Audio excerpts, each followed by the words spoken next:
Professional designer here. Please stop treating your homes like store showrooms. Anytime you see styling like this where the books are turned around, it's usually for commercial use where they don't have permission to show the book title, so they'll turn the book around. Anytime you see really boring and bland styling like this, it's often for real estate staging, and they're specifically designed to be boring and to have no personality so that anyone can envision themselves living in that house. But that's not a decor style you want to emulate for yourself.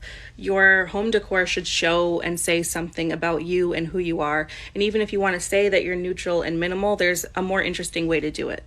Shelves were meant to be functional, and they should serve a purpose, and they should be filled with things that reflect who you are as a person. Successful interior design at its best is a reflection of how we want to show up in the world, and it says something about who we are. Even if you're just displaying beautiful objects, hopefully they're from your travels, maybe they have some sentimental value, and they're not just all built around some aesthetic that you're trying to achieve.